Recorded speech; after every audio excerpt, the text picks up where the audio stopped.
আজকে হরিবাসর তিথি, তাই আপনাদের উপস্থিতি। হরিবাসর তিথি হচ্ছে ভগবানের প্রসন্নতার কারণ। ব্রতের দ্বারা ভগবান প্রসন্ন হলে জীবনের উন্নতি হবে। তা আমরা উন্নতি বলতে যা বুঝি সেটা হচ্ছে অর্থোন্নতি, স্বাস্থ্যের উন্নতি, সংসারের উন্নতিকে আমরা খুব মান্যতা দিই। যাক, ভগবানের কৃপায় এখন আমার একটু উন্নতি হয়েছে। কিন্তু আধ্যাত্মিক তত্ত্ব এর উল্টোটা বলে, একে উন্নতি বলে না। উন্নতি হচ্ছে আধ্যাত্মিকতায় উন্নতি।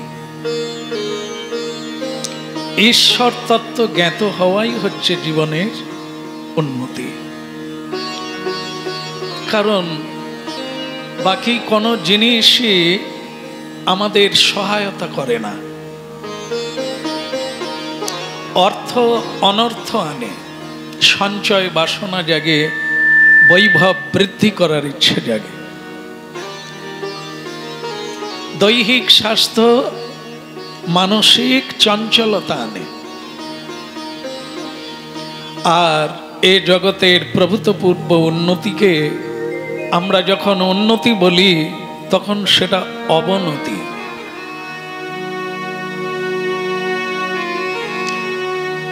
ভগবান বলেছিলেন যে অর্জুনকে নিয়ে যখন এক ভক্তের বাড়িতে গিয়েছিলেন ছদ্মবেশে, এক ধনী মানে ধনবানের বাড়িতে গিয়ে ভিক্ষা চাইলেন দুপুরবেলা। যেটা বলছিলাম সেটা হলো উন্নতির কথা। এক ধনবান ব্যক্তির বাড়িতে স্বয়ং ভগবান অর্জুনকে নিয়ে উপস্থিত হয়েছিলেন। আর দুপুরবেলা ভগবান সেবা পেতে চেয়েছিলেন, মানে খাওয়ার খেতে চেয়েছিলেন। তো ভগবান যখন চাইলেন, ওই বাড়ির মালিক ঘুমোচ্ছেন দুপুরবেলা।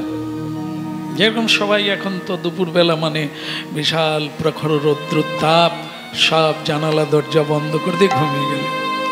যদি কোনো অতিথি আসে, কাঙাল আসে, বৈষ্ণব আসে, তখন কি হবে? যে গেটে থাকবে চাকর বা ভৃত্য, সেও বিরক্তি হবে। একটু ঘুমাবো, তারও শান্তি নাই। দুপুরবেলা ভক্ত এসে গেল, আর মালিক বলে দিয়েছে দুপুরবেলা আমাকে ডাকবি না, কেউ এলে বলে দিবি অন্য দিন দেখা হবে। বলো রাধে রাধে। এবার মনে করুন ভগবান শ্রীকৃষ্ণ পৌঁছে গেছেন, কি বলবে? আমরা মালিক সেজে বসে থাকি না, দুপুরবেলা গেট খোলা যাবে না, দুপুরবেলা হবে না, আসা যাবে না, দুপুরবেলা খাবার ব্যবস্থা হবে না, অবেলা কিছুই হবে না। তো অবেলা ভগবান এসে গেলেন, কি হবে? আপনার পরীক্ষা করা হয়ে গেল, আপনি কি চান? ভগবানের সেবা চান না আপনি নিজের সেবা করে আরাম চান? যেরকম আজকে একাদশী তিথি, আপনারা অনেকে উপবাস দিচ্ছেন বা কেউ স্বল্প আহার করেছেন। কিসের জন্য এত কষ্ট করছেন? না খেয়ে থাকাটা তো কষ্টকর, কিন্তু তা করছেন কেন? শ্রী ভগবানকে প্রসন্নতার জন্য, তার সেবা করার জন্য। আর এটা হচ্ছে কন্টিনিউ, এ কোনো 1 ঘন্টার জন্য নয়, 2 ঘন্টার জন্য নয়, আজ থেকে আগামীকাল পর্যন্ত এ ব্রত টানা চলবে। আর এর মধ্যে না নিদ্রা হবে, আর না কোনো অজুহাত হবে, না কোনো কর্ম হবে, না কোনো বিরতি হবে।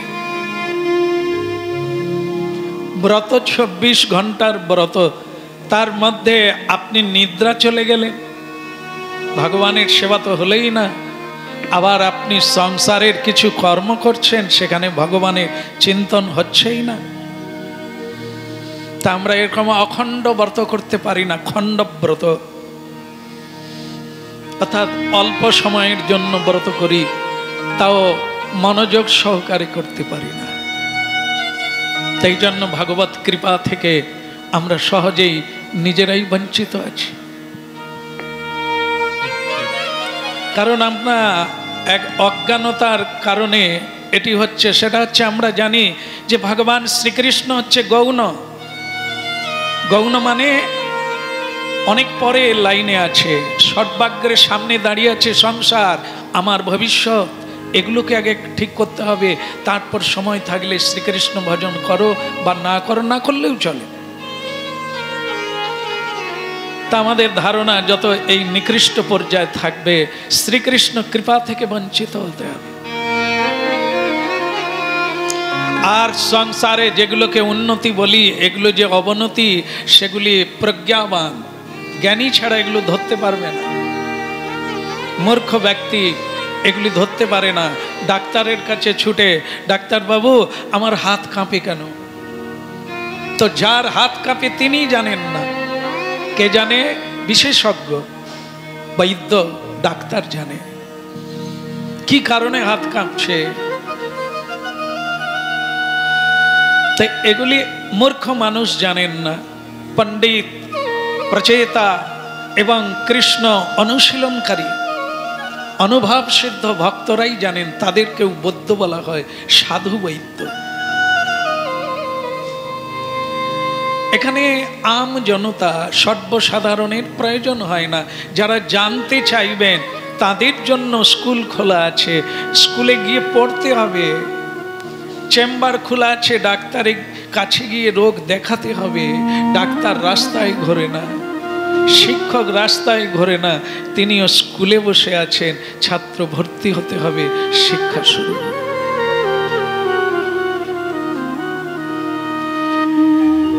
ভগবান শ্রীকৃষ্ণ দরজায় কড়া নাড়লেন, আর সেই কড়া নাড়া মাত্রই চাকর বা ভৃত্য বিরক্তির সুরে বললেন, এত বেলা কি চাই? খিদে লেগেছে, খিদে লেগেছে, আপনার মালিককে একটু বলুন না, আমাদের ভীষণ খিদে লেগেছে, যদি একটু ব্যবস্থা করা যায়। বলো রাধে রাধে। সবার ভেতরে একটা উপস্থিত বুদ্ধি কাজ করে। এই সময় মালিককে ডাকবো, মালিককে যদি ডাকি কি হবে? কি হতে পারে বলুন? কার আইডিয়া আছে? যদি দুপুরবেলা মালিককে ডাকেন তাহলে ভৃত্যের কি হতে পারে? কাজটা চলে যেতে পারে।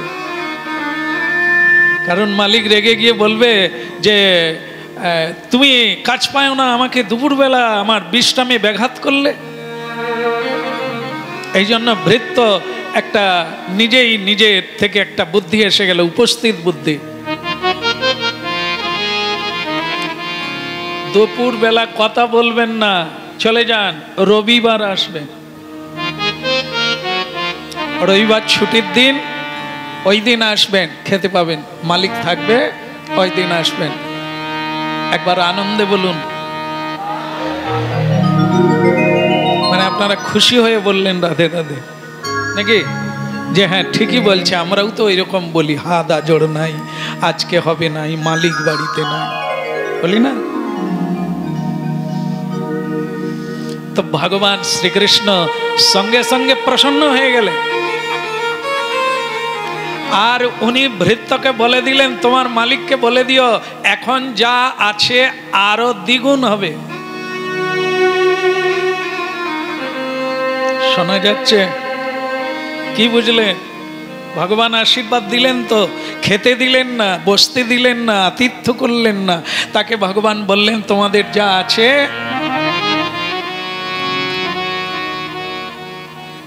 আরো দ্বিগুণ হোক। কিসের উন্নতি হলো? এই তো ভগবান কি বললেন, এখন যা আছে, মানে এখন জমিদারির হালে চলছে, এটা আরো বৃদ্ধি হোক। আমরা তো এটাই চাই, ভগবানের কৃপায় ভগবান আমার দিকে মুখ তুলে চেয়েছেন, এখন আমাদের আর সে অভাবটা। এখন আমাদের আগে ভাঙা বাড়িতে ছিলাম, এখন আমরা বাড়ি বানিয়েছি, অনেক কিছু হয়েছে। তাই আমরা এখন ভগবানের কৃপায় আমাদের উন্নতি। ভগবানও বললেন তোমাদের এখন যা আছে এটা দ্বিগুণ হয়ে যাক। আর সেই দিনই একজন বুড়িমাকে তার বাড়িতে দুধ খেয়ে, এক গ্লাস দুধ খেয়ে ভগবান তাকে আশীর্বাদ করে দিলেন তোমার গরু মরে যাক। কি ব্যাপার হলো? দু রকমের আশীর্বাদ হলো। যে সেবা দিল না, তাচ্ছিল্য করলো, অবজ্ঞা করলো, তাকে ভগবান কি বললেন? তোমার দ্বিগুণ হোক। আর যিনি শ্রদ্ধা চিত্তে আতিথ্য দিলেন, ভগবানের সেবা করলেন, তিনি খুবই দরিদ্র। ওই শুধু একটা গাভী ছিল, সেটা দুগ্ধ দিত, তার উপরেই গোবিন্দ সেবা চলত। আর স্বয়ং ভগবান তাকে কি বললেন, কি আশীর্বাদ দিলেন? তোমার গরুটা, গাভীটা মরে যাক। আনন্দে বলুন রাধে রাধে। এরকম আশীর্বাদ যদি ভগবান করে, আপনারা কি করবেন? মালা খুলে ফেলবেন, মন্ত্র জপ ভুলে যাবেন, বাদ দিয়ে দেবেন, প্রণাম বাদ দিয়ে দেবেন। আরে কি করলো? ভগবানের কৃপায় কোথায় উন্নতি হবে, কি আমার অবনতি হয়ে গেল? এবার দেখুন, আমরা যাকে উন্নতি বলি, অর্থোন্নতি। যখন আমি ভগবানের সেবা পূজা করলাম, বৈষ্ণব সেবা দিলাম, তখন আমার উন্নতি হচ্ছে, অর্থ এসে যাচ্ছে, তার মানে আমি খুব প্রসন্ন হলাম, ভগবান কৃপা করছেন। তাহলে কি যিনি খেতে দিলেন না, বসতে দিলেন না, তাকে ভগবান দ্বিগুণ বললেন? সেটাও অর্জুন প্রশ্ন করেছিলেন, প্রভু এটা আপনার কিরকম আশীর্বাদ, ওকে আপনি কি দিলেন? ওকে এরকম আশীর্বাদ করলেন কেন, দ্বিগুণ হোক? বলে ওকে এরকমই দিলাম, এখন যেমন মানসিক অবনতি আছে, আধ্যাত্মিক অবনতি আছে, আছে বলেই অতিথি সেবা দিল না। অতিথি স্বরূপে নারায়ণ। গৃহস্থ জীবের ভজন লাগবে না, সাধন লাগবে না, যদি অতিথি বৈষ্ণবীর সেবা দিতে পারে। সেটা তো পারলই না। আর ভগবান তাকে কিরকম দিলেন? আরো দূরে সরিয়ে দিলেন। এখন যেরকম আছে আরো দ্বিগুণ হোক, আরো গুরু বৈষ্ণব সাধু সন্ত ভগবত তত্ত্ব থেকে আরো দূরে চলে যাও। তুমি যা চাইছো সেটাই প্রাপ্ত হয়ে যাও। আরো অর্থ উন্নতি হোক পর্যাপ্ত পরিমাণে, আর শ্রী ভগবান থেকে তুমি সরে যাও। আমরা যাকে উন্নতি বলছি, ভগবান তাকে অবনতি বলছে। অর্জুন এই রহস্য বুঝতে পারছিলেন না, এখন পেরে গেলেন ভগবানের কৃপায়, যে ওর অবনতি হলো, ওর মতি আরো দুর্মতি হয়ে গেল। আর অর্জুন প্রশ্ন রাখলেন যে তাহলে বুড়িমার আপনি গাভীটা তাকে নষ্ট করে দিলেন কেন? ভগবান শ্রীকৃষ্ণ বললেন, ওই বুড়িমার একটাই অহংকার ছিল, আমার বলতে ওই শব্দটাই ছিল যে আমার একটা গাভী আছে। অর্জুন, আগামীকাল একবার ওই বুড়িমার কাছে আসো, বুড়িমাকে জিজ্ঞাসা করো, বুড়িমা তোমার কিসে সংসার চলে? বুড়িমা বলবেন গোবিন্দের কৃপায় চলে, আমার বলতে কিচ্ছু। হরি বল, হরি বল, হরি বল।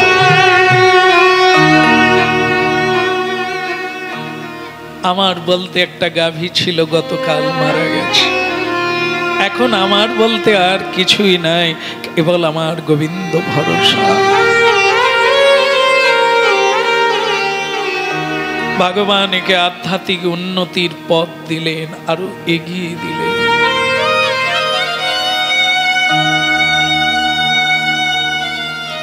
এই জন্য ভগবান যাকে কৃপা করেন, বহু প্রকারে তার বিঘ্ন ঘটে, জড় জগতের অবনতি ঘটে। সেটা হচ্ছে সাধক জীবনে এগিয়ে যাবার পথ।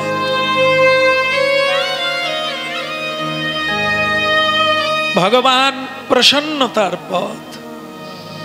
ভগবানকে সেবা দিলাম না, ভগবানের ভক্তকে আশ্রয় দিলাম না, দূর দূর করে তাড়িয়ে দিলাম, আপনি তো ভগবানকেই তাড়িয়ে দিলেন, সুখকেই তাড়িয়ে দিলেন, প্রেমকে তাড়িয়ে দিলেন। এই জন্য আধ্যাত্মিক তত্ত্ব তো পথ দেখায়, আর আধ্যাত্মিক তত্ত্ব ব্যতি রেখে সব পথ ভুলিয়ে দেয়। জড় জাগতিক মানব জাগতিক বস্তু, আরে জগৎ সব মায়া প্রপঞ্চ। এ থেকে রেহাই পাওয়ার একমাত্র পন্থা হচ্ছে সাধু সঙ্গ। সাধু সঙ্গে হৃদয়ে বৈরাগ্য জাগে, সাধু সঙ্গে হৃদয়ে বিষয়ে অতৃষ্ণা জাগে। কৃষ্ণ প্রেমের উদয় হয় বৈষ্ণব সঙ্গে। বৈষ্ণব সঙ্গেতে মন আনন্দিত,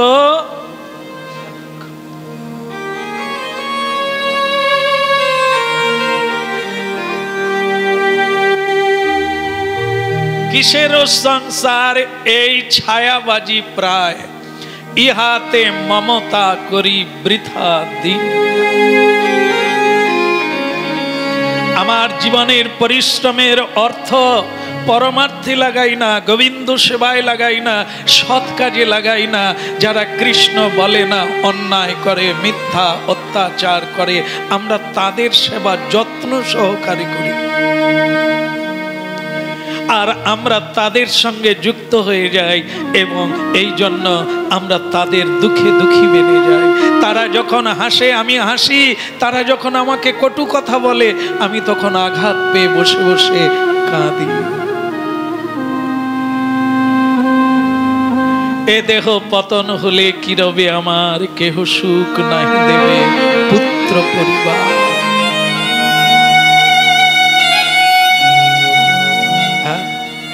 বলো রাধে রাধে। তো এই যারা আমাকে কেউ সুখ দেবে না, কিছু দেবে না, আমরা এতই অকৃতজ্ঞ মূঢ়য়ন্তী, আমরা তাদেরই সেবার জন্য 24 ঘন্টা কালাতিপাত করি। সম্ভবামি যুগে যুগে, ভগবান যুগে যুগে এসে এই চৈতন্য দিয়ে যান, চৈতন্যের ডাক দিয়ে যান, ওরে তোরা আয়, কৃষ্ণ কথা শোন, আমার বাণী শোন।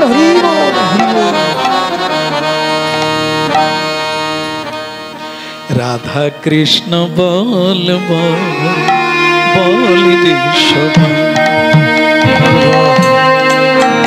কৃষ্ণ বল বল বল রে সবাই। একবারে রাধা কৃষ্ণ বল বল বল রে সবাই, কৃষ্ণ বল বল বল রে সবাই। এই শিক্ষা দিয়া সকল দিয়া, এই শিক্ষা দিয়া সকল দিয়া, এই শিক্ষা দিয়া সকল দিয়া, এই শিক্ষা দিয়া সকল দিয়া। ফিরছে নেচে আমার গৌরলিতা, ফিরছে নেচে আমার গৌরলিতা। কি ভজন! রাধা কৃষ্ণ বলাবার জন্য নিতাই গৌর রাস্তায় রাস্তায় ঘুরে বেড়াচ্ছে, সাধু সন্তের হৃদয়কে আশ্রয় করে ডেকে বেড়াচ্ছে, ওরে তোরা বল একবার হানি। রাধা কৃষ্ণ বল বলি রে সবাই,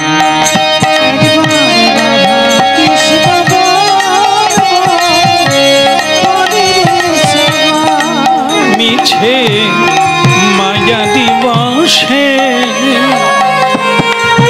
মিছে মায়া দিবসে তুমি যাচ্ছ ভেসে, মিছে মায়া দিবসে তুমি যাচ্ছ ভেসে, মিছে মায়া দিবসে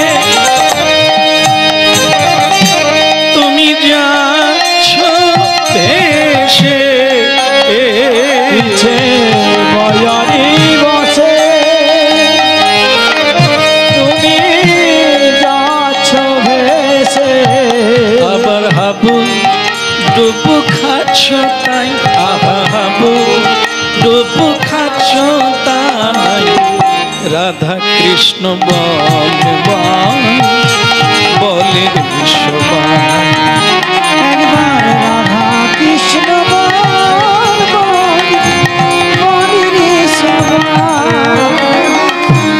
জীবী কৃষ্ণ দান এই তো বিষয়, জীবী কৃষ্ণ এই তো জীবী কৃষ্ণ দান এই তো বিষয়, জীবী কৃষ্ণ এই তো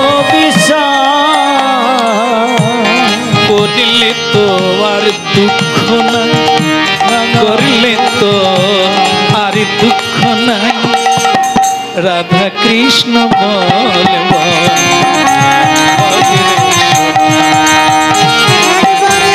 রাধা কৃষ্ণ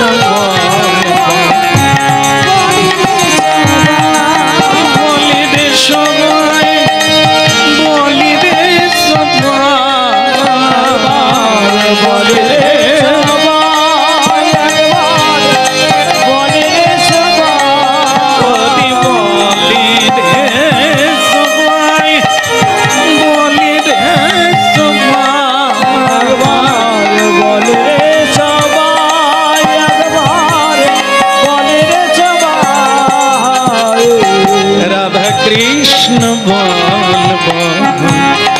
কৃষ্ণ বল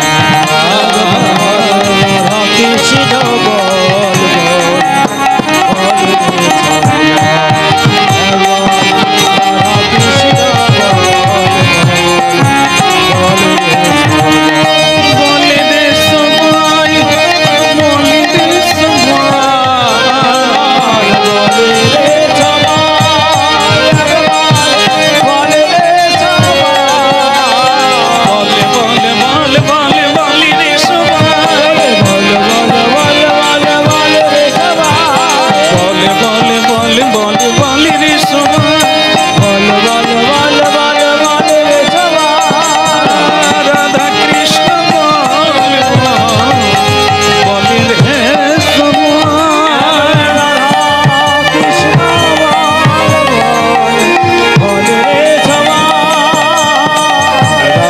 কৃষ্ণ বল বলে রে সবাই, বলে রে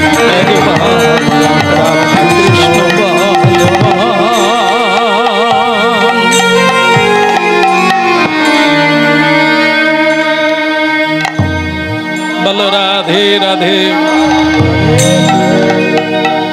এই জন্য সব সময় জীব যতদিন না আধ্যাত্মিক চেতনায় আসবে ততদিন হাজার চেষ্টা করার পরেও সে সুখ ছিনিয়ে আনতে পারবে না। কারণটি অতি সরল, কি শ্রীকৃষ্ণ কথা ব্যতি রেখে সব কথা সব বস্তু নশ্বর, প্রাপ্তিতে আনন্দ তার ক্ষয়ে দুঃখ।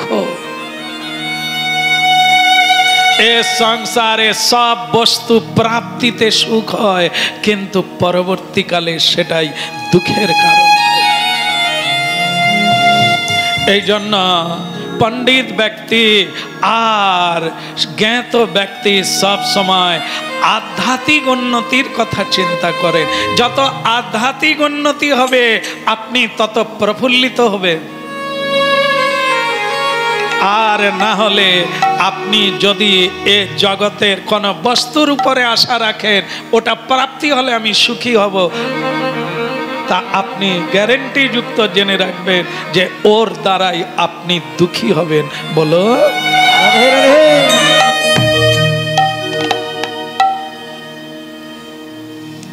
আমি যখন খুব ছোট ছিলাম কীর্তন গাইতাম,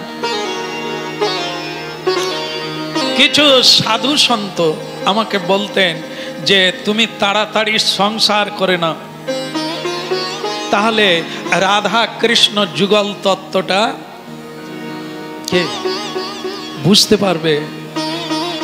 বলে রাধা কৃষ্ণ যুগল মানে কি? তুমি যুগল, রাধা কৃষ্ণ তো তুমি, তুমি কৃষ্ণ, তাই তো নাকি? যেমন আপনারা মায়েরা সব রাধা তো, আর বাবারা মোড়ের মাথায় গিয়ে চুল্লু খাচ্ছে, ওনারা তো কৃষ্ণ বটেই। এরকম ধ্যান ধারণা যারা করে এরা হচ্ছে অতত্ত্বজ্ঞ মূঢ় ব্যক্তি। মানুষ নামে পরিচিতি হয় না তো রাধা কৃষ্ণ হওয়ার সংকল্প করে। ভগবত তত্ত্ব না জানলে এরকম অভিমান থাকবে, আমি মালিক, আমি নেতা, আমি মন্ত্রী, আমি বাবা, আমি স্বামী, আমি পত্নী। এ সবই অভিমান যুক্ত, আর সবই নশ্বরতা, সবই দুঃখের কারণ। বলো শ্রী রাধা রানী কি।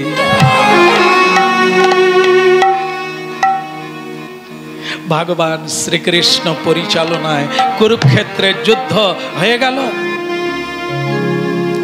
যুদ্ধ হলে ভারতেও যখন যুদ্ধ ঘটে কোনো দেশের সঙ্গে, তখন সবচাইতে কি ঘাটতি হয়? অর্থ ঘাটতি হয়, অর্থের অপচয় হয় যুদ্ধ করতে গিয়ে।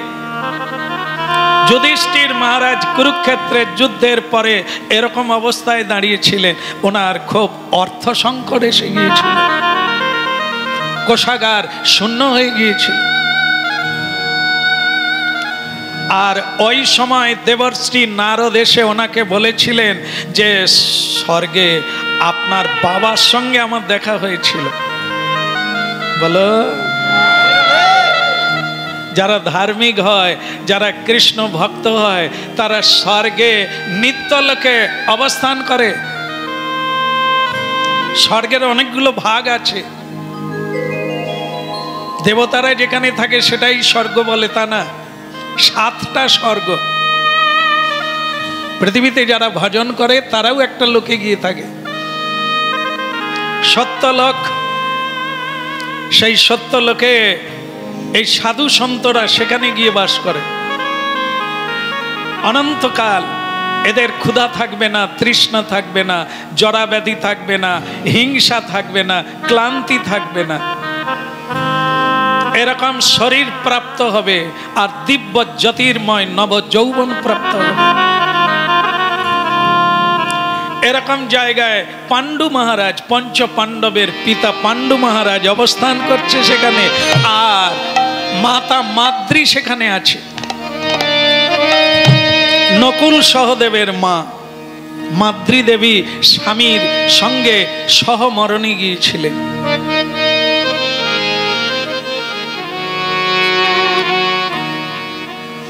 তো সেখানে আছেন, নারদ ঋষি বললেন তোমার পিতার সঙ্গে আমার দেখা হয়েছিল হে যুধিষ্ঠির মহারাজ। বলে আমার পিতা কেমন আছে? সুখে নাই। কেন? তোমাদের জন্য, তোমাদের উন্নতি নাই, যুদ্ধ যুদ্ধ করেই কাটিয়ে দিলে, আধ্যাত্মিক চেতনার বৃদ্ধি হয় নাই, তাই পিতৃপুরুষগণ সুখে নাই। কুলং পবিত্রং জননী কৃতার্থা। কুলে পিণ্ডদান করলে, কুলে পুজো পাঠ হলে, কুলে হরিনাম হলে, কুলে শুদ্ধতা অবলম্বন করলে, কুলে বৈষ্ণব এলে, সাধু সন্তের সেবা হলে পূর্বপুরুষগণ আনন্দিত হন, সুখে শান্তি।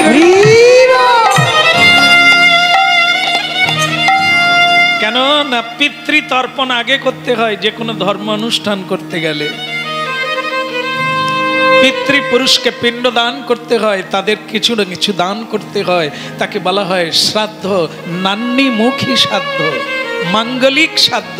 নান্দি মুখ মানে মাঙ্গলিক। যে কোনো কর্মের আগে মাঙ্গলিক অনুষ্ঠান করতে হয়। অনুষ্ঠানের আগে, অনুষ্ঠানের আগে যে অনুষ্ঠান তাকে নান্দিমুখী বলা হয়। তো সেই শ্রাদ্ধ পিতৃপুরুষের জন্য বা তাদের উদ্দেশ্যে করা হয়ে থাকে, তাদের আশীর্বাদ ঝরে পড়ে। হে পাণ্ডু পুত্রগণ, তোমাদের পিতা সুখে নাই, কারণ তোমরা সাধুগুরু বৈষ্ণবের সেবা দাও না। অচিরেই তা করো, রাজসূয় যজ্ঞ করো। যজ্ঞ মানে কি? যজ্ঞ মানে অতিথি সেবা, যজ্ঞ মানে দেবতার সেবা, যজ্ঞ মানে বৈষ্ণবের সেবা, যজ্ঞ মানে যজ্ঞেশ্বর ভগবানের সেবা।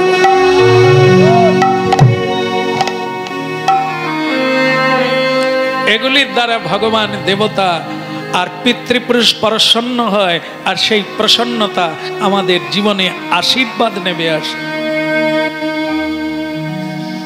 এই জন্য এগুলির তাৎপর্য, গুরুত্ব এতখানি। যারা জানেন আর যারা জানেন না তারা বলেন খামাখা যারা মরে গেছে তাদের উদ্দেশ্যে আর সাধ্য করে লাভ কি?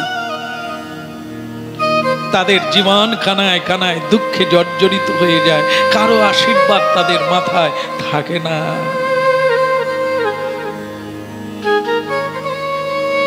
যে কিছু অনুষ্ঠানের মাধ্যম হলো আশীর্বাদ প্রাপ্ত হওয়া, মানুষের সঙ্গে মিলিত হওয়া, সংযোগ হওয়া, আনন্দ হওয়া।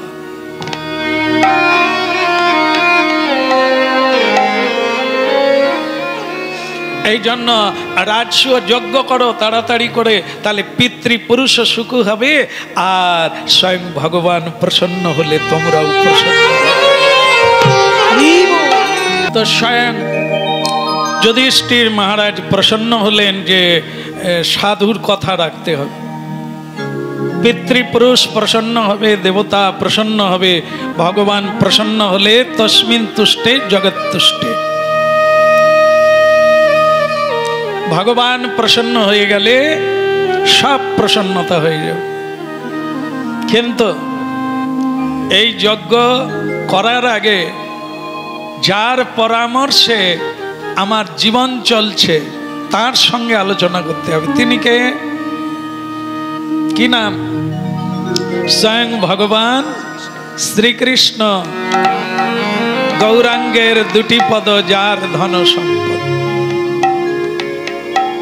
সকলের জন্য এই কথা না, সকলে কথা বলেন না। বাড়িতে মহা মহা কর্ম হয়ে যায়, গুরুকে ডাকে না,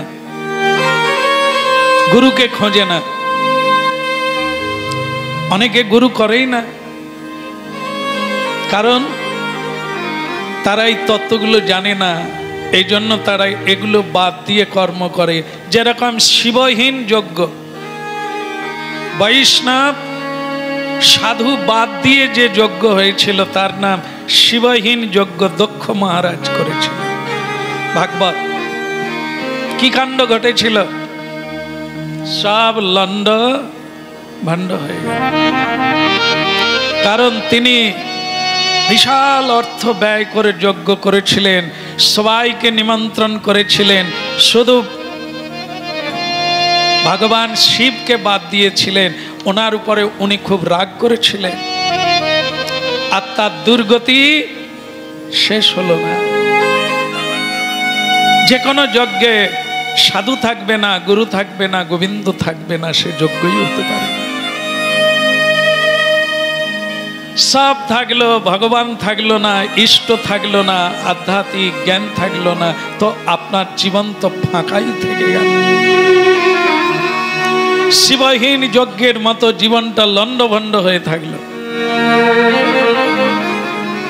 এই জন্য মহাসমরাঙ্গনে শ্রীকৃষ্ণ ব্যতি রেখে কেউ যুদ্ধে জয়লাভ করতে পারে না।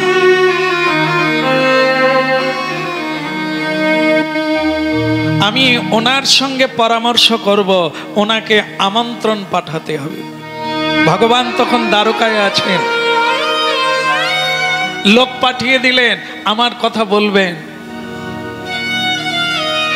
উনি যেন অচিরেই একবার আসেন কৃপা করে। আমি এই কারণে ওনাকে ডেকেছি, সেই বার্তাটাও জানিয়ে দিলেন দূতের হাত দিয়ে। দূত চলে গেল দ্বারকায়। দ্বারকায় যেই চলে গেলেন পত্র পাঠ পূর্বক এই তত্ত্বটা জানার পরেই ভগবান শ্রীকৃষ্ণ উৎসাহিত হয়ে গেলেন। আর কাল বিলম্ব করলেন না, সঙ্গে সঙ্গে উনি যুধিষ্ঠির মহারাজের রাজপ্রাসাদে আসার জন্য ব্যস্ত হয়ে গেলেন। রুক্মিণী দেবী মহিষীরা বললেন, প্রভু এতদিন পরে এলেন, আর যুদ্ধ শেষ করে অনেক দিন পরে আপনি এলেন, আবার এখনই রওনা হবেন?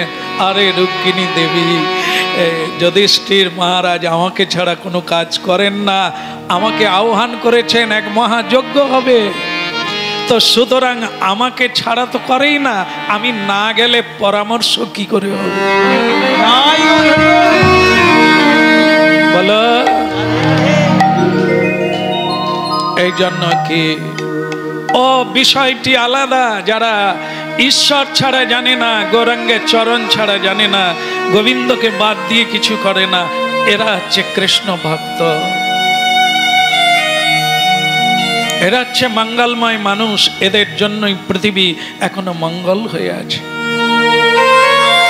এরা সকলের মঙ্গল কামনা করে মঙ্গলময় ভগবানের কাছে, বাকি তো সব অমঙ্গল করে আর অমঙ্গল আহ্বান করে। পৃথিবীতে মঠ মন্দির ঈশ্বরের সেবা করে, সাধু সন্ত ঈশ্বরের সেবা করে। ঈশ্বর হচ্ছে জগৎগুরু, ঈশ্বর হচ্ছে ইষ্টদেব, তাকে সন্তুষ্ট করে রেখেছেন কি দিয়ে? সব মানুষ সবজি তৈরি করে, ধান চাষ করে, সবাই সবাই ভোগ খেয়ে নেয়, ভগবানকে ভোগ লাগায় না।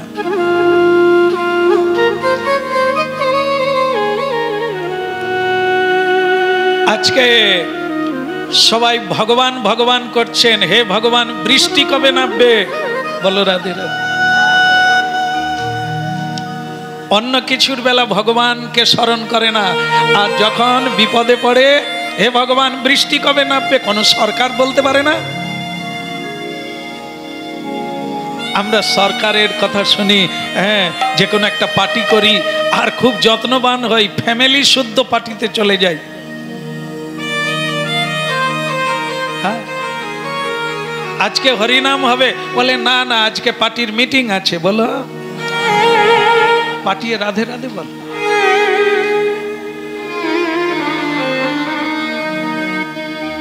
এক জায়গায় কীর্তনে গেছি, বলছে, আমি বললাম প্রভু বহুত ভক্ত হয়েছে, বলে আরো হতো, জায়গা দেওয়া যেত না, পাশে মিটিং আছে।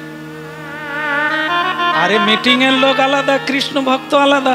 না না, সাধারণ সবাইকে যেতেই হবে, কারণ কেউ ঘর নিয়েছে, কেউ গম খেয়েছে, 2 টাকা চাল খেয়েছে, না গেলে হবে না বলেছে,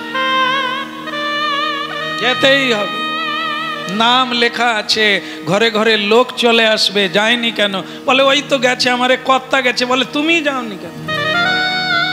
বলে আচ্ছা তাহলে আমি শাড়িটা বদলে আসি, যাচ্ছি। তুমি হলে হবে না, বৌমাকেও যেতে হবে। প্রেম সে বলো। আজকে বৃষ্টি নামছে না, সরকারকে বলো একটু বৃষ্টির ব্যবস্থা করো। সরকারও হাঁপাই করছে প্রচার করতে গিয়ে, হা বাতাস হা বাতাস, হা জল করছে। সরকার তো আর সরকার নয়, মানুষ। ভগবান কেন এরকম করেন? এই কারণে করেন, বৃষ্টি কি হবে?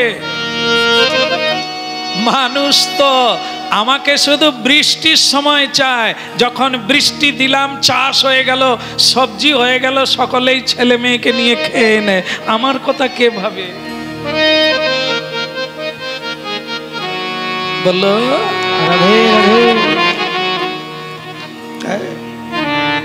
অভিমান আমাদের আছে, ভগবানের থাকবে না? হ্যাঁ, ভগবান বলেন তুমি আমাকে ডাকোই না, নিমন্ত্রণই দিলে না, তা আমি তোমার বাড়ি কি করে যাই, আমায় শ্রদ্ধা করো না। এই আমাদের দুর্দশা, একের পাপে সকলেই ভোগী হয়ে গেলাম। এখনো যেটা ভালো কিছু আছে সেটা সাধুদের জন্য আছে, নালে ভগবান সব কিছু জাল গুটিয়ে নিতেন। কলিকালকে, ঘোর কলিকালে পরিস্থিতিতে আনিয়ে দিতেন।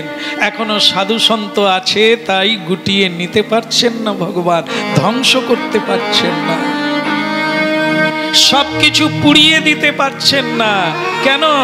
এখনো সাধু সন্ত আছেন পৃথিবীতে, এখনো ধর্ম নামক বস্তু আছে, এখনো সত্য আছে, ভগবানের সেবা পুজো করছেন ভক্ত।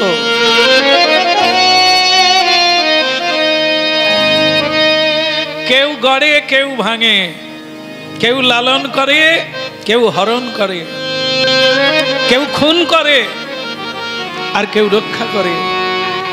কিছু মানুষ আছে সবাইকে ভালোবাসে, মানিয়ে নিয়ে চলে, বুঝিয়ে চলে। আর কিছু মানুষ আছে খুন করে দেয়। কিছু মানুষ আছে সবকিছু মিলনকে ভেঙে দেয়, কুযুক্তির দ্বারা, কুমতলবের দ্বারা, হিংসার দ্বারা। আর কিছু মানুষ আছে দ্বন্দ্ব হয়ে গেলে বিচ্ছেদকে মিলন করিয়ে দেয়। এই জন্য কি সাধু সন্ত এক জায়গায় সবাইকে আহ্বান করে আর হাত তুলে হরিবোল বলতে বলে। এটা কি মনে হয়? এটা মনে হয় কি এই যে বিভিন্ন জায়গা থেকে এক জায়গায় বসলেন, বলো আজকে কেন মানুষ বলতে পারেন সব একা থাকতে চায়, একা বাড়ি বানাতে চায়, একা খেতে চায়, একা থাকতে চায়? কারণ কি? তার কারণ হলো এরকম জিনিস, একটা সন্তানকে লালন পালন করছে। এখন আবার যেটা হচ্ছে আরো কঠিন। আগেকার মানুষ কি সঙ্গে থাকতেন? একান্নবর্তী পরিবার, একই না? একান্নবর্তী পরিবার মানে বহুজন মিলিত, কাকা জেঠা সকলে মিলিত হয়ে, ছেলে মেয়ে, বাড়ির মধ্যে কলতান, যেন প্রতিদিন অনুষ্ঠান মহোৎসব চলে। এরকম সব একসঙ্গে থাকতো। বর্তমানে একটাও সংসার পাওয়া যাবে না। তার কারণ কি?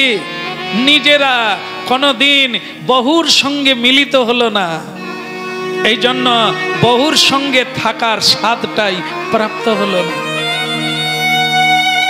ছেলে মেয়েদেরকে কোনো গোষ্ঠীর সঙ্গে যেতে দিচ্ছে না, একসঙ্গে বহুর সঙ্গে খেলতে দিচ্ছে না, থাকতে দিচ্ছে না। পড়ো, সে একা একা থাকতে শিক্ষা হয়ে যাচ্ছে। একা পড়ো, বহুর সঙ্গেও পড়বে না, বহুর সঙ্গে থাকবে না, খেলবে না, সে একা থাকার অভ্যাস হয়ে গেল। খেলা মানে কি? বহুর সঙ্গে থাকার অভ্যাস করা, এক ফ্যামিলির মধ্যে বহুর সঙ্গে অ্যাডজাস্ট করে নেওয়া।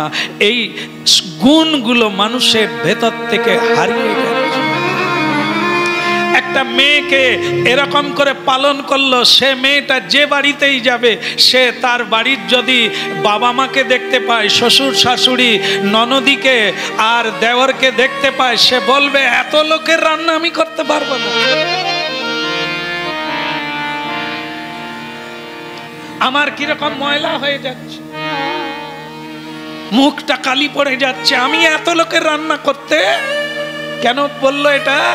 কারণ ও যে বাড়িতে মানুষ হয়েছে, একটা কেবল ওই কি বলে, একটা রুমের মধ্যে মানুষ হয়েছে, না দাদু ছিল, না দিদা ছিল, না ঠাকুমা ছিল, এরকম মানুষ হয়েছে। তাই কোনো বাড়িতে বহুজন লোক দেখলে ওর ভয় লেগে যায়।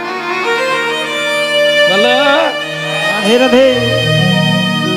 এ দেখেন কত ক্ষতি করতে করতে কোন জায়গায় এসে পৌঁছে গেল। আজকে যার বাড়িতে বিয়ে হবে সে বলছে আর কি বিয়ে করব, তোরা মালা বদল করে চলে আয়, হ্যাঁ ওই চন্ডালদের মতো ওই নিয়ে থেকে যায়। নির্লজ্জ পিতা মাতা সব অনুষ্ঠানকে চুলোয় তুলে দিচ্ছে।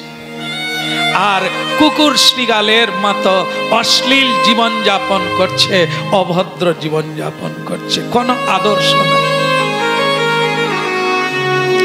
এগুলি সব নিজের পায়ে নিজেরাই কুড়োল মারছে। এই জন্য পিতামাতা বয়স হয়ে গেলে ছেলে বৌমাও একসঙ্গে থাকতে চায় না। এসব জঞ্জাল দূরে করে দাও। কে করেছে? কে চালু করেছে? আমরাই করেছি।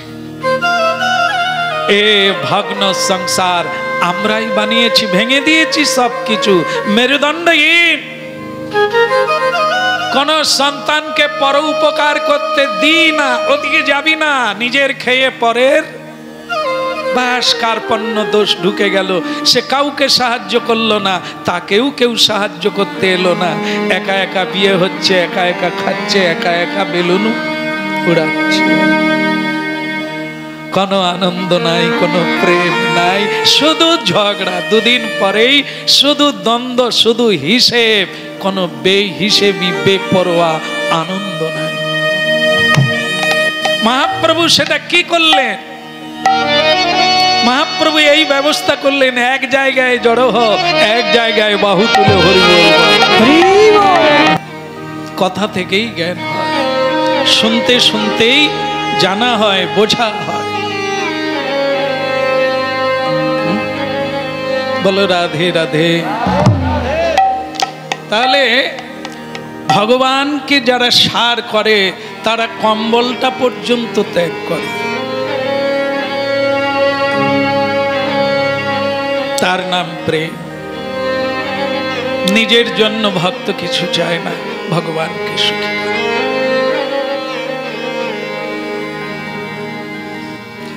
তাই কৃষ্ণ দয়াময় তিনিও ছটপট করছেন, ভক্ত ডাকছে। চলে এলেন, ভগবান কৃষ্ণ পৌঁছে গেলেন হস্তিনাপুরে। এসে বললেন, যুধিষ্ঠির মহারাজ, আমি সব শুনেছি, আপনি খুব ভালো কাজে এগিয়েছেন, এটা বন্ধ করবেন না, তাড়াতাড়ি ব্যবস্থা নেন। নিতাই। তবে একটা কথা আছে। কি কথা? এই যজ্ঞটা করতে গেলে রাজসূয় যজ্ঞ কে করে? সবাই করতে পারে না। তাহলে কারা করে? যারা এ পৃথিবীতে সব রাজাদের বশীভূত করতে পারে, তারাই এই যজ্ঞটা করতে পারে, অন্য কেউ করতে পারবে না। তাই পৃথিবীতে এখনো অনেক রাজা আছেন যারা আপনার বশে নেই। তাদেরকে বশীভূত করতে হবে, তবে আপনি রাজসূয় যজ্ঞ করতে পারবেন। বলো। যেমন আমার গুরুদেব আমাকে বলেছিলেন যে যদি তুমি দীক্ষা নিতে চাও তাহলে তোমাকে অনেক কিছু ত্যাগ করতে হবে দীক্ষা নেওয়ার আগে। কি? প্রথমে হিংসা ত্যাগ করতে হবে। তোমার যার প্রতি হিংসা আছে সেখানটা তুলে নিতে হবে, হিংসা করা যাবে না। পেটে জ্বালার জন্য মিথ্যে কথা বলা যাবে না। এগুলি দীক্ষা নেওয়ার আগে তোমাকে সংশোধন হতে হবে। কোনো বস্তুতে লোভ করা যাবে না। শুধু লোভ দুটো জিনিসে থাকবে, এক হচ্ছে মহাপ্রসাদে আর কৃষ্ণ কথা শোনার জন্য।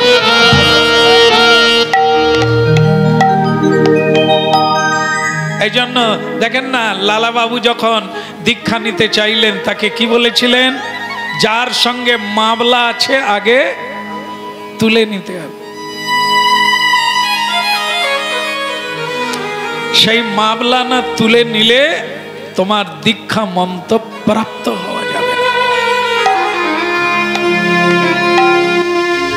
এই জন্য আমরা মনে করি যে দীক্ষা নিলাম আর আগে যেরকম ছিলাম সেরকম থেকে যাব, কিছু করার লাগবে না।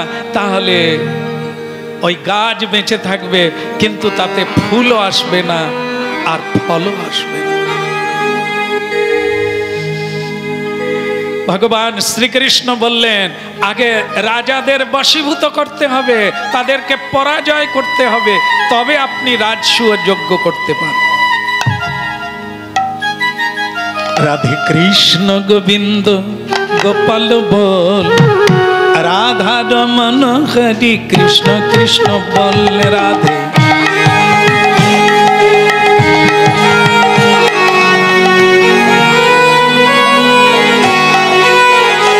রাধে কৃষ্ণ গোবিন্দ গোপাল বল, রাধা রমন হরি কৃষ্ণ কৃষ্ণ বল।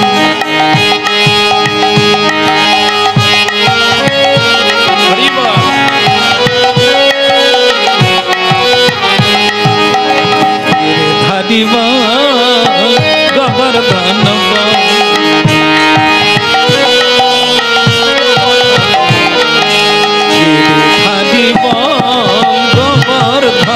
বল,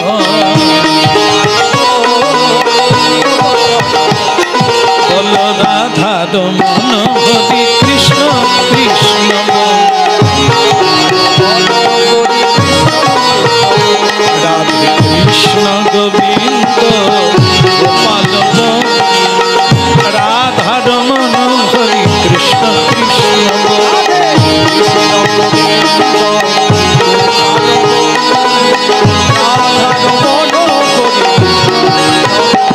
একবার রাধে রাধে বল, কৃষ্ণ কৃষ্ণ বল। একবার রাধে রাধে বল, কৃষ্ণ কৃষ্ণ বল। রাধে কৃষ্ণ গোবিন্দ গোপাল বল, রাধা রমন হরি কৃষ্ণ কৃষ্ণ বল।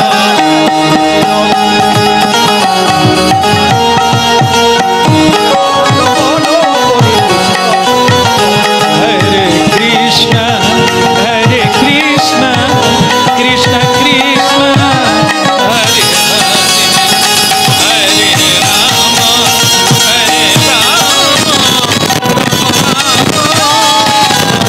হরে, হরে কৃষ্ণ হরে কৃষ্ণ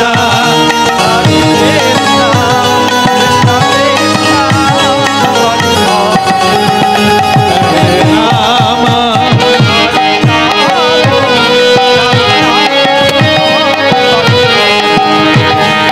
রাধে শ্রী রাধে শ্রী রাধে শ্রী রাধে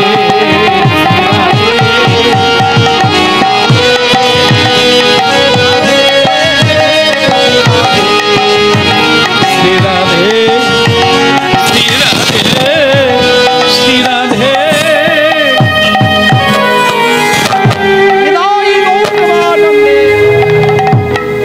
বলো রাধে রাধে। তো ভগবান শ্রীকৃষ্ণ বললেন আগে বশীভূত করো। সব চাইতে একজন রাজা আছে, তার নাম হচ্ছে জরাসন্ধ। এ এক খতরনাক রাজা, যাকে আমি পর্যন্ত ভয় পেয়েছি। এই জায়গাটায় যুধিষ্ঠির মহারাজের সব চাইতে নার্ভাসিটি এসে গেল,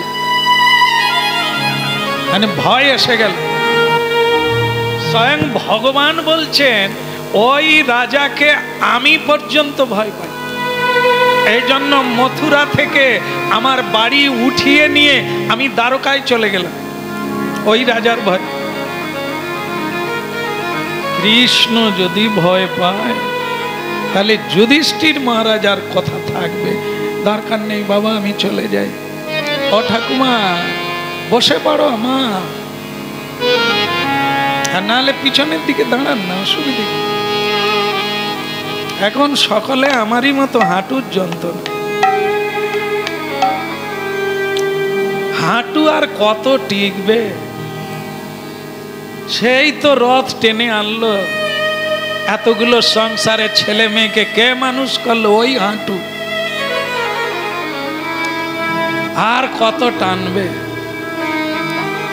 এখন হরিনামে গেলে বসতে পারে না। যাননি কেন? আমাদের কাছে পিঠের কিছু মানুষ আছে, আচ্ছা আপনি যাননি কেন? না বলে সত্যি কথা বলতে কি গেলে তো আমি বসতে পারবো। তাহলে আমাদের ভাঙা চেয়ার দেবার ব্যবস্থা আছে, কই ব্যাপার নাই, যাবেন আপনি? না, অত লোকের মাঝখানে আমি চেয়ারে বসে থাকবো। চেয়ারেও বসতে পারবেনি, মাটিতেও বসতে পারবেনি, তাহলে আপনি থাকেন কথা? গাছে ঝুলে থাকেন? না না, ক্লাবে বসে আছে। ক্লাবে ক্রাম খেলা চলছে, তাস খেলা চলছে, সেইখানে বসে বসে সাপোর্ট দিচ্ছে, কাপন মার।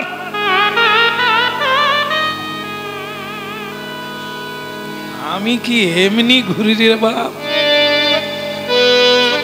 এগুলো তো দেখি, তারা শুধু হরি নামে বসতে পারে না, বাকি সব জায়গায় বসে। তাস খেলা তো চেয়ারে হয় না, ওই বৃদ্ধ তখন বসে পড়ে। প্রেম সে বলো।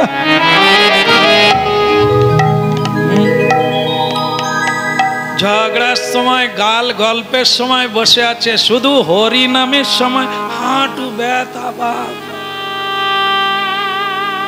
যত অজুহাত শুধু ধর্মের বেলা, যেন আপনি হরিনাম শুনলে আমার উন্নতি হয়ে যাবে। বলো রাধে রাধে। হ্যাঁ, শ্রীকৃষ্ণ বললেন আগে ওকে ব্যবস্থা করতে হবে। যুধিষ্ঠির মহারাজ খুব উৎসাহ ছিল অশ্বমেধ যজ্ঞ, মানে রাজস্ব যজ্ঞ করবে, কিন্তু এখন বলছে নাই হবে তো নাই হবে। মানে যাকে কৃষ্ণ ভয় পেয়ে বাড়ি উঠে নিয়ে চলে গেছে, ভয়ে ফ্যামিলিকে নিয়ে, যদু বংশকে নিয়ে গুজরাট চলে গেছে।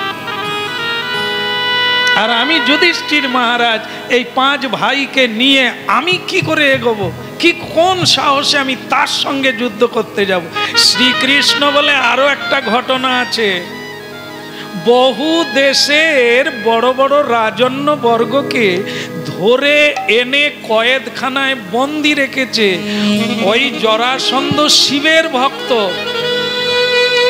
একসঙ্গে 1000 হয়ে গেলে সবাইকে একসঙ্গে বলি দেবে, শিবের কাছে বলি দেবে। বলো। জরাসন্ধ বলে কৃষ্ণ তুমি বহুদিন যুদ্ধ দাঙ্গা করেছো, বরং দ্বারকায় চলে যাও। বলে রাজস্ব যজ্ঞ, বলে আর হবে না। যে রাজা এতগুলো রাজাকে ধরে রেখেছে, যে রাজার ভয়ে তুমি মথুরা ছেড়ে পালিয়েছো, আর আমি পঞ্চ পাণ্ডব এই 5 ভাই মিলে সেই রাজার সঙ্গে লাগতে যাব, তাকে পরাজিত করে তারপরে যজ্ঞ হবে, সে পরাজিতও হবে না। আমাদের যজ্ঞ পরের কথা, তার আগে আমাদের যজ্ঞ মানে সাধ্য হয়ে যাবে। অর্জুন সেইখানে দাঁড়িয়েছিল, ভীমও সেইখানে দাঁড়িয়েছিল। সঙ্গে যারা একটু বীর হয়, বলবান হয়, তারা কি করে বলেন তো?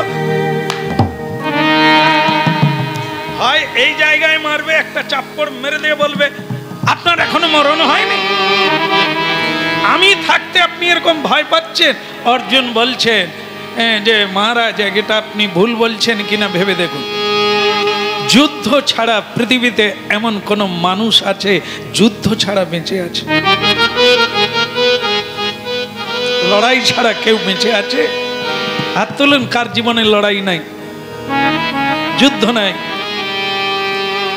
অবিরাম লড়াই চলছে, মনের সঙ্গে, পারিপার্শ্বিকের সঙ্গে, অর্থের সঙ্গে, বুদ্ধির সঙ্গে, মতামতের সঙ্গে, সব সময় লড়াই চলছে। লড়াইয়ে কেউ টিকে, আর না হলে তার বশীভূত হয়ে যায়। বলো রাধে রাধে। এরকম লড়াই মনুষ্য জীবনে যদি না লড়বে তো জিতবে কি করে, দাঁড়াবে কি করে? আমরা শুধু অনায়াসে চাই কেউ দান করলে লাইনে দাঁড়িয়ে যায়, কিন্তু পরিশ্রম করে অর্থ উপার্জন করে কিছু মানুষকে দান করব, এটা কোনোদিন ভাবতে পারি না। আমার অনেক আছে, তবু কোথাও যদি দান দেয় তাহলে আমি লাইনে দাঁড়িয়ে যাব দান গ্রহণ করার জন্য। এই করে করে কাপুরুষতাকে প্রশ্রয় দিয়ে দিয়ে আজ আমরা শুধু হাত পাতা ভিখারি হয়ে গেছি, কিন্তু দানেওয়ালা জমিদার হতে পারি না। সব কিছুতে হিসেব করি আর শুধু নিজের বেলা বেহিসেবি রয়েছি। যেখানে হিসেব করা উচিত সেখানে হিসেব করি না, যেখানে হিসেব চলে না সেখানেই হিসেব করছি। আপনি মত পরিবর্তন করুন মহারাজ। আমি অর্জুন বলছি, যুদ্ধে যদি মৃত্যু হয় তবেই তো স্বর্গে উন্নতি হবে। যুদ্ধ করে মরলে আনন্দ আছে, ভিক্ষা চাইতে চাইতে মরে গেলে ভিখারির মতো হীনমন্য হয়ে মরতে হবে। আর আমার ভাগ্যে এই ভাগ্যহীন হয়ে মৃত্যু মুখে পতিত হব, হীনমন্যতার শিকার হয়ে। তখন আমাদের কি জন্ম হবে? ছাগল জন্ম হবে। দুর্বল চিত্ত ছাগলের জন্ম হবে। জন্মের পরেই আমি বলি কাষ্ঠের জন্য দাগা হয়ে যাব, আমি বায়না হয়ে যাব, আমাকে কিনে নিয়ে চলে যাবে লোকে বলি দেওয়ার জন্য। তা অর্জুন বলছে দুর্বল ব্যক্তি মায়ার কবলিত হয়ে বলি কাষ্ঠে বলি হয়ে যায়। তা লড়াই করে মরতে চাই, যদি মৃত্যু হয় সেও শ্রেয়, কিন্তু যুদ্ধ না করে পরাজয় স্বীকার করব। ভীম তখন বললেন অর্জুনের মতে আমারও মত। আমি কিসের জন্য? ভীম কত খায় জানেন? যা রান্না হবে দুটো ভাগ হবে। যদি মনে করেন পঞ্চ পাণ্ডব, দ্রৌপদী আর কুন্তিজি কজন হলো? 5 জন আর 2 জন 7 জন, দুটো ভাগ হবে। যা রান্না হবে তার দুটো ভাগ হবে। 1 ভাগ ভীম খাবে আর 1 ভাগ 6 জন খাবে। বুঝতে পেরেছেন? এরকম ভীম কারো ঘরে আছে? নাই। খেতেও যেমন পারেনি, কাজও করতে পারেনি। খুরুস করলে সেই আগে কাঁদতে, ওগো তুমি দরজা খুলিস বলো। দুর্বল চিত্ত, মানসিক বলটাও হারিয়ে গেছে। অমানুষের সঙ্গ করতে করতে, দুর্বলের সঙ্গ নিতে নিতে মানসিক চেতনাও দুর্বল হয়ে। ভীম বলছে তাহলে কি আমি বৃথাই এতদিন খেয়ে গেলাম? আজ আমি লড়াই করব। আমি কথা দিচ্ছি 3 জন দাও সঙ্গে। অর্জুন থাকবে, কৃষ্ণ থাকবে, আর আমি থাকবো। জরাসন্ধকে মেরে ঘরে ঢুকবো। যুধিষ্ঠির মহারাজ হাত দিয়ে থামি বলছে তুই থাম। দাও দুটো খাস বলে একবারে পালোয়ানের শেষ নাই। জরাসন্ধের ভয়ে কৃষ্ণ যদি ভয়ে পালিয়ে যায়, আর তুই কে রে? চুপ করে বস। ভীম বলে এই আমার দাদার এক দোষ। কৃষ্ণ তুমি বুঝাও।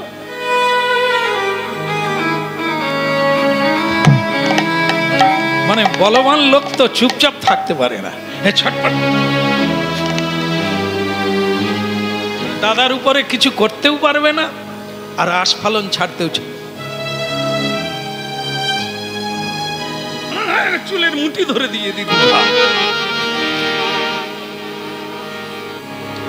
কৃষ্ণ তখন বলছে এটা ভীমের কথাটা খারাপ নয়, এরা দুর্বল হয়ে যায়। যেদিন ঘরে আগুন লাগিয়ে দিয়েছিল মারার জন্য, সেদিন কে বাঁচালো?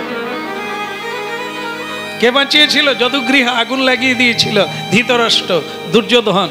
ওদেরকে একসঙ্গে মেরে দেবে, একটা ঘরের মধ্যে ঢুকিয়ে আগুন লাগিয়ে দিয়েছিল। ওই ভীম বাঁচিয়েছিল। কিরকম? একবারে অর্জুনকে, নকুল সহদেবকে কোলে নিয়েছিলেন, মাকে কাঁধে নিয়েছিলেন, সবাইকে কোলে নিয়ে এমন ছুটেছিলেন কেউ ধরতে পারবে না। এই যে এমনি এমনি খেয়েছে, খেয়ে ঋণ শোধ করে দিয়েছে। মাকে, দাদাকে, ভাইকে বহন করে নিয়ে গেছেন, উদ্ধার করেছে। কে করেছে? ভীম। এরকম এরকম মহা সংকটে ভীম রক্ষা করেছে।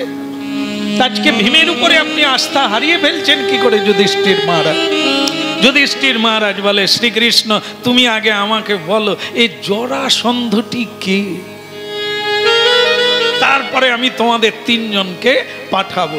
ভগবান কৃষ্ণ বলে জরাসন্ধ মানে জোড়া লাগানো, দুটো বাচ্চা এক জায়গায় হয়ে একজন হয়েছে, এই জন্য তার নাম জরা। জরা জরা সন্ধ মানে জয়েন্ট হয়েছে, আর জরা মানে এক রাক্ষসীর নাম জরা।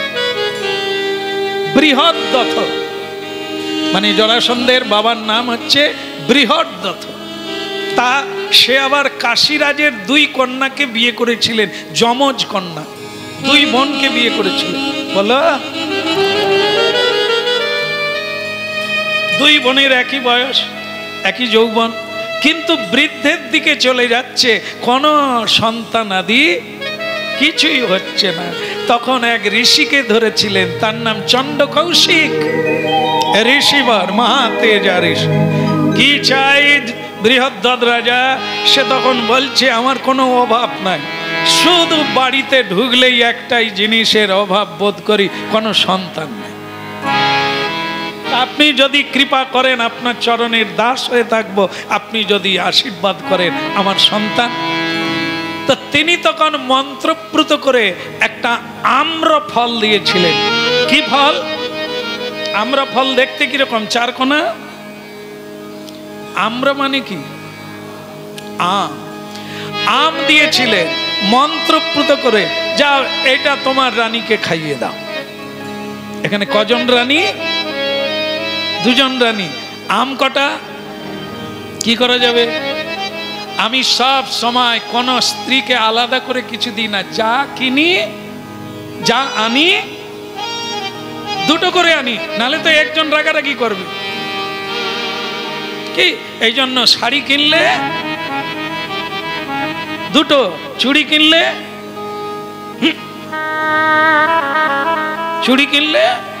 চারটা কিনি, নুপুর কিনলে সব আমি এরকম করে সমান সমান কিনি। এখন ছেলে হবে কার? একটা।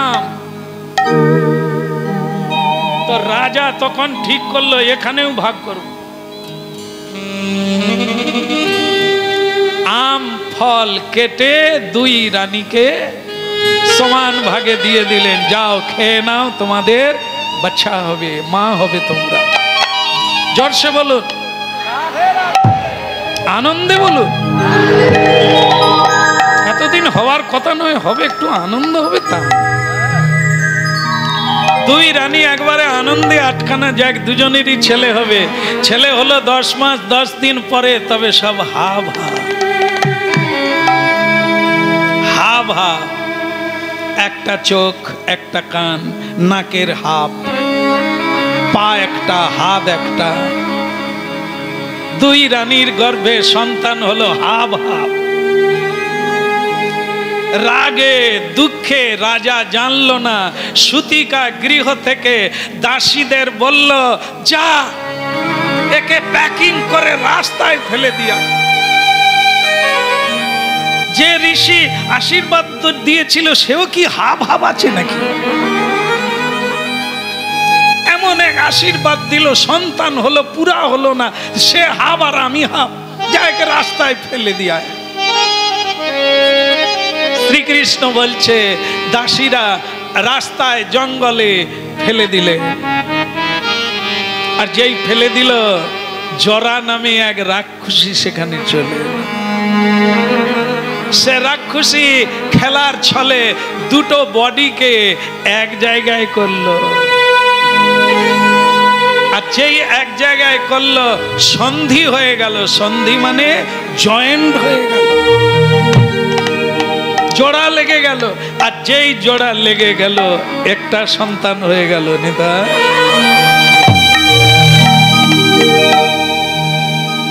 শ্রীকৃষ্ণ জরাসন্ধের জন্ম বৃত্তান্ত বললেন।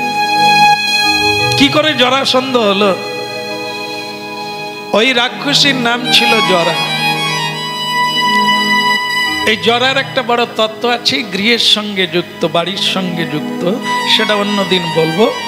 আজকে শুধু তার নাম নিল, জরা রাক্ষসীর জরাটা নিল, আর জয়েন হলো বলে সেখানে হলো কি সন্ধ, সন্ধ, সন্ধি থেকে সন্ধ এলো, এই জন্য জরা। বিকট চিৎকার করে কাঁদতে লাগলো, ভয়ঙ্কর শব্দ করে উঠল, সবাই জেগে গেল, রাজা জেগে গেল, কি ব্যাপার হলো, এত চিৎকার কে করে?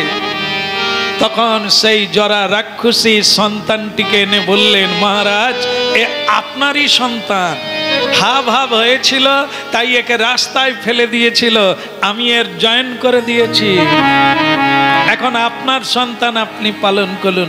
সেই রাজা জরাসন্ধকে পালন। ঋষির আশীর্বাদ পুষ্ট সন্তান, তাই অমোঘ শক্তিধর, ভীষণ শক্তিশালী, মহাবীর এবং বুদ্ধিমান, যুদ্ধে কৌশলী, সংসার নিপুণা, লক্ষ লক্ষ সৈন্য সামন্ত নিয়ে যুদ্ধ করেন, যা পৃথিবীতে তার সমকক্ষ কেউ নেই। এই জন্য কি ইনি এত বড় শক্তিশালী হয়ে গেলেন, কেউ তার কাছে জিতে উঠতে পারে না, স্বয়ং শ্রীকৃষ্ণ পর্যন্ত। এই জন্য সেই জরাসন্ধকে না বধ করলে আপনার রাজসূয় যজ্ঞ হবে না। জরাসন্ধের এই জন্ম বৃত্তান্ত শুনে যুধিষ্ঠির মহারাজ বললেন, অর্জুন না থাকলে আমি বাঁচবো কি করে, এই নির্ঘাত ফিরবে না, ভীম আমার প্রাণের ভাই, এ যদি যায় এ আর ফিরবে না, তার সঙ্গে কেউ পেরে উঠে না, তা আমার ভাইরা গিয়ে কি করবে? কৃষ্ণ এ যাওয়ার দরকার নাই, রাজসূয় যজ্ঞেরও দরকার নাই, দিব্যি আছি, দু মেয়েটা খাচ্ছি, ওই মেয়েটা যে গান গাইলো চাই না মাগো।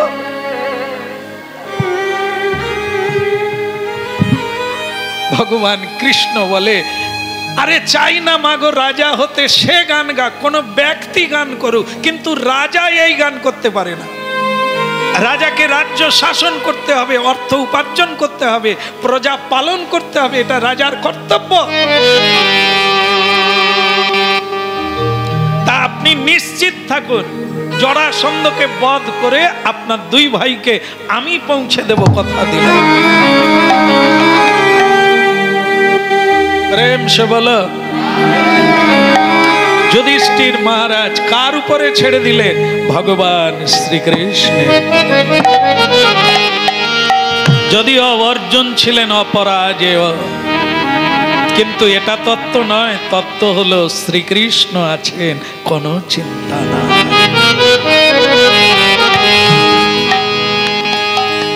শ্রীকৃষ্ণ কৌশলী, তিনজনের তিনটে গুণ। শ্রীকৃষ্ণ হচ্ছেন কৌশলী, মানে খুব বুদ্ধিমান। কোন কৌশলে কি করতে হবে এটি ভগবান শ্রীকৃষ্ণ খুব ভালো জানেন। আর ভীম ছিলেন বলবান, ও কাজে লাগবে সংসারে, বলবানেরও কাজ আছে, বুদ্ধিমানেরও কাজ আছে। আর অর্জুন ছিলেন খুব বুদ্ধিমান, যুদ্ধে নিপুণ। এই দুজনকে পরিচালনা করবেন ভগবান শ্রীকৃষ্ণ।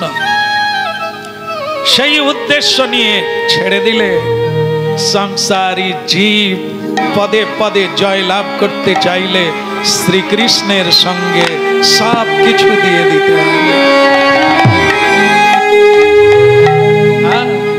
সব কিছু শ্রীকৃষ্ণ চরণারবিন্দে সমর্পণ করে দিলে আপনার শুধু জীবন জয় জয়কার হয়ে যাবে, জয় জয়কার হয়ে যাবে, কোথাও পড়ে। চলে গেলেন ব্রাহ্মণের বেশ ধারণ করে, জরাসন্ধের প্রাসাদে প্রবেশ করে গেলেন নিষিদ্ধ দ্বার দিয়ে, যেটা সম্মুখে ছিল না, পিছন দরজা দিয়ে স্বয়ং ভগবান তিনজন ঢুকে গেলেন রাজপ্রাসাদে। সকালবেলা স্নান করে জরাসন্ধ ফুল তুলছেন, ভগবানের পুজো করবেন। শিবের পুজো করবেন, সেই সময় উপস্থিত হয়ে গেলেন তিনজন। ব্রাহ্মণের বেশ দেখে জরাসন্ধ মাথা নিচু করে প্রণাম করলেন। তাহলে দেখেন পুরাকাল থেকে একাল পর্যন্ত ব্রাহ্মণদের শ্রদ্ধা করতে হয়। ব্রাহ্মণ্যদে যারা বেদ অধ্যয়ন করে, ভগবানের পুজো পাঠ করে, মানুষের হিত কামনা করে, এতাদৃশ ব্যক্তিকে ব্রাহ্মণ বলা হয়। সেই ব্রাহ্মণ চিরকাল নমস্য, তারা জগতের হিত কল্যাণের জন্য শাস্ত্র পাঠ এবং প্রচার করে। জরাসন্ধ খল প্রবৃত্তি রাজা, কিন্তু ধর্ম মানে, ব্রাহ্মণ মানে। তাই ব্রাহ্মণ দর্শন করে তিনি প্রণাম করলেন, কিন্তু প্রণাম করার পরে বলছেন, গায়ে চন্দন দেখছি, মালাও দেখছি, কিন্তু তোমরা যে ব্রাহ্মণ নয় তারও লক্ষণ বোঝা যাচ্ছে। বলে রাধে রাধে। আচ্ছা, এরকম করে কারা? এরকম কারা করে? আমার দেখালে লজ্জা পায়, তো আমাদের সেসব জিনিস নাই। যারা করে এরকম মাঝে মাঝে খালি, তারা আবার এই পর্যন্ত জামা পরে, এটা দেখাবার জন্য।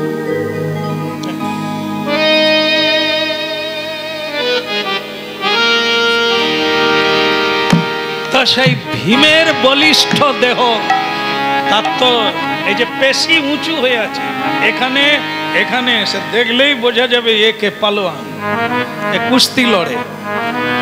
কিন্তু ব্রাহ্মণের মতো সাদা কাপড় পরে মালা চন্দন পরেছেন, যেন ব্রাহ্মণ ঢুকে গেছে। ব্রাহ্মণ কিরকম হয়? ব্রাহ্মণ হচ্ছে শান্ত দান্ত, কুলীন, পণ্ডিত, জ্ঞানী, ধীর, প্রজ্ঞা, ক্ষমাশীল ব্যক্তি। এরকম ব্যক্তি নয়। চলে তো সেই ব্রাহ্মণ এরকম উশৃঙ্খল। অর্জুন গান্ডীব ধরে ধরে, এই যে গান্ডীব টান দিলে না, এই সব নার উঁচু হয়ে যায়, টান পড়ে যায়, সেগুলো একবারে মানে কি বলবো, হাতের ওপরে নার্ভ গুলো উঠে গেছে। সেগুলো দেখেই জরাসন্ধ বুঝতে পেরেছে বেশটা ব্রাহ্মণের, আসলে এরা ক্ষত্রিয়। আরে কে চিনে শেয়ানে রতনে, রতন চেনে। সবাই কি সবাইকে চিনবে? ও তো যোদ্ধাবিদ, তা ও চেনে। তা বলছে, কি ব্যাপার তোমাদেরকে দেখতে এরকম, তোমরা কারা? স্বয়ং শ্রীকৃষ্ণ বলে ফেললেন, পরিচয় দিয়ে দিলেন, আপনি ঠিকই ধরেছেন, আমরা কেউই ব্রাহ্মণ নয়। এই জন্য আপনার উপহার আমরা গ্রহণ করি না, ব্রাহ্মণের পূজা আমরা গ্রহণ করি না, কারণ আমরা কেউ ব্রাহ্মণ। আমরা তিনজনেই ক্ষত্রিয়। হ্যাঁ, তা কি চাও এখানে? যুদ্ধ, যুদ্ধ চাই। বলুন আপনি আমাদের সঙ্গে কিভাবে যুদ্ধ করবে? অস্ত্র দ্বারা যুদ্ধ করলে এরা হেরে যাবে, যে তিনজন গিয়েছেন হেরে যাবে। অস্ত্রের দ্বারা যুদ্ধে পেরে উঠবে না।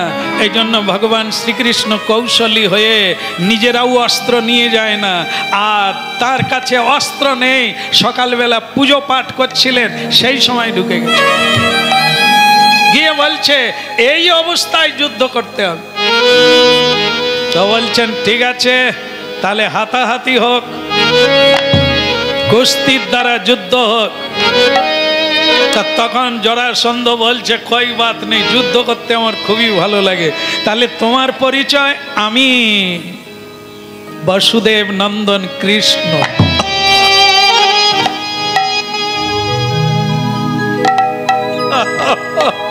আরে তুমি সেই কৃষ্ণ, তুমি আমার ভয়ে পালিয়ে গেছো। তোমার আজকে সাহস হলো কি করে, একবার আমার গড়ে ঢুকে গেছো? হ্যাঁ, তোমার ভয় নাই?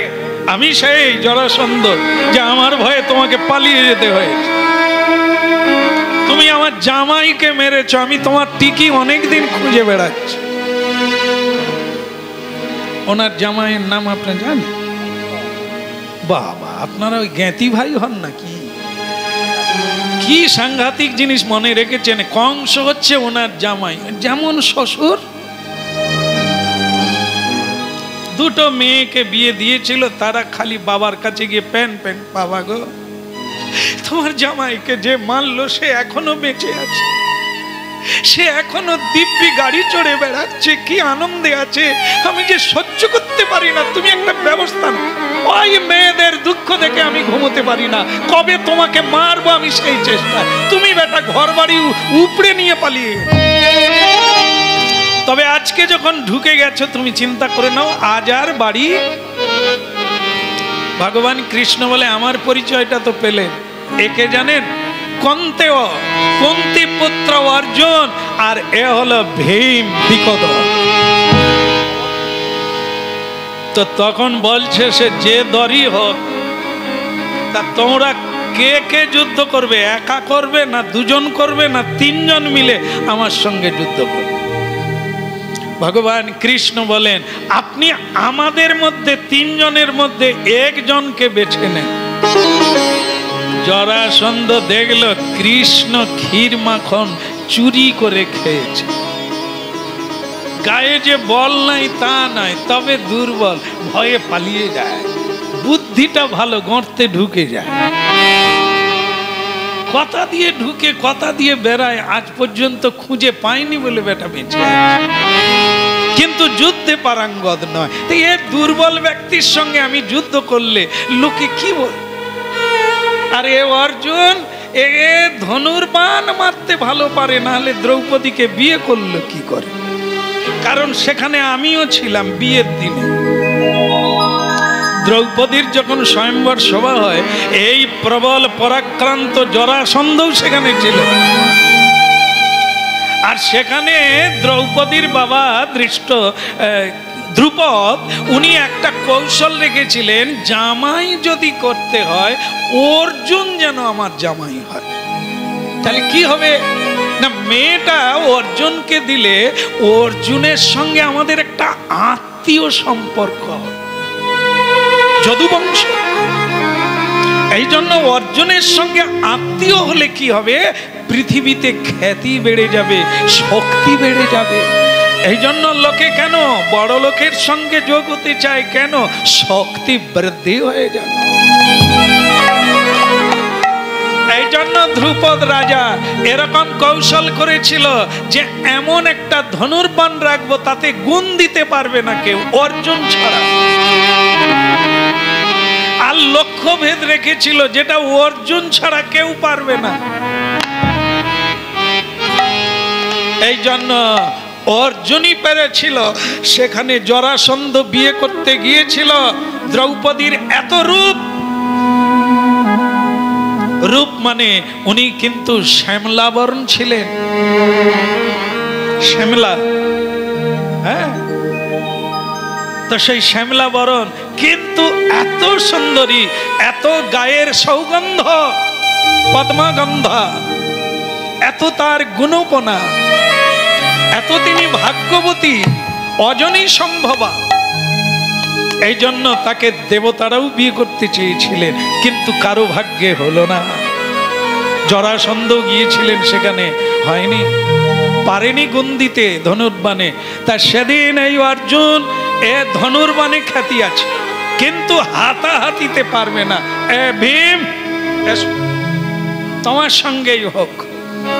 ভীমের সঙ্গে যুদ্ধ লেগেছিল, কতদিন যুদ্ধ হয়েছিল ইয়ত্তানে, কেউ হারে না। সে একবার পড়ে তো এ একবার পড়ে, একবার হারে তো একবার, কেউ কাউকে মারতে পারে না। শেষকালে ভগবান কৃষ্ণ কৌশলী কেন গল্পটা বলেছিল, জরাসন্ধের জন্মটা কিরকম, তা কৃষ্ণ বললেন যখন জরাসন্ধ 18 দিন পরে না খেয়ে যুদ্ধ হচ্ছে, 18 দিন পরে জরাসন্ধ একটু যেন ক্লান্ত মনে হলো। আর রাজনীতিতে আছে ক্লান্ত ব্যক্তিকে প্রহার করবেন। তাই ভীম সরে যাচ্ছে, মারছেন না। ভগবান কৃষ্ণ বললেন, ভীম এই সময়ে মারো, না হলে তোমার সাধ্য নাই ওকে পরাজিত করার। এই সময়েই মারো, এই সময়েই মারো। কি দেখালো? কারণ এ জোড়া লাগানো আছে, টান দিলেই খুলে যাবে। নিতাই সব সময় সকলের মনে থাকে না, যেটা কৃষ্ণের আছে সেটা ভীমের মনে নাই। গল্পটা আগে বলেছে, জন্ম কি করে হয়েছে। এই জন্য শ্রীকৃষ্ণ স্মরণে থাকলে বুদ্ধি সব সময় খোলা থাকবে, জয় জয়কার হবে বুদ্ধির দ্বারা। বলো রাধে রাধে।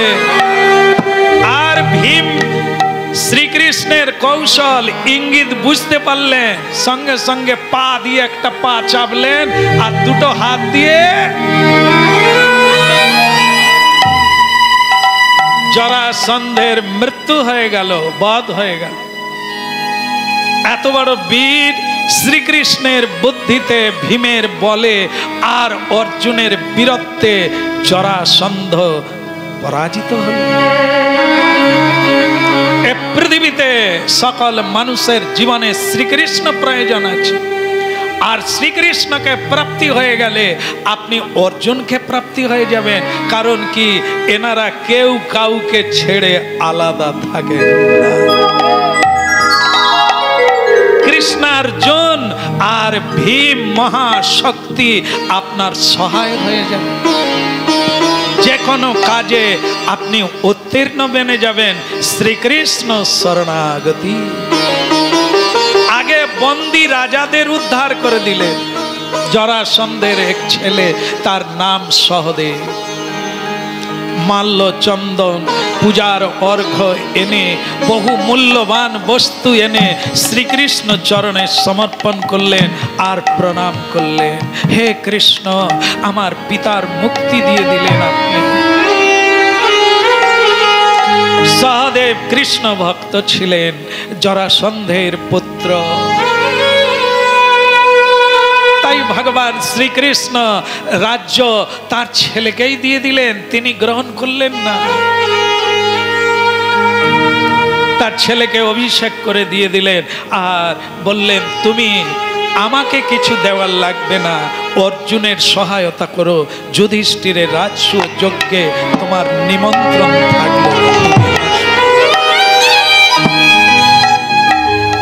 পরাজয় করে যখন অর্জুন আর ভীমকে নিয়ে ভগবান শ্রীকৃষ্ণ উপনীত হয়ে গেলে, যুধিষ্ঠির মহারাজ আর তার রাজ্যবাসী সকলে উৎসব করেছিলেন, আনন্দ করেছিলেন, জয় জয় রব করেছিলেন যে এত বড়,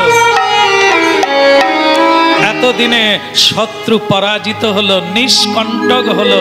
ধার্মিক যুধিষ্ঠির মহারাজ নিঃসন্দেহে নিষ্কণ্টক ভাবে এবার রাজ্য পরিচালনা করতে পারবে। হরিবাসরের ভজন মার্গের শেষ কথা হলো, শ্রীকৃষ্ণ শরণ নিলে মা মে বজে প্রপদ্যন্তে মায়া মে তাং তরন্তি। জীবের মায়া অপসারিত হয়ে যাবে। শ্রীকৃষ্ণ শরণে এলে শ্রীকৃষ্ণই মায়া সরিয়ে দিয়ে জীবকে পূর্ণ মুক্ত করে দেয়। তখনই সে কৃষ্ণ ভক্তে পরিণত হয়।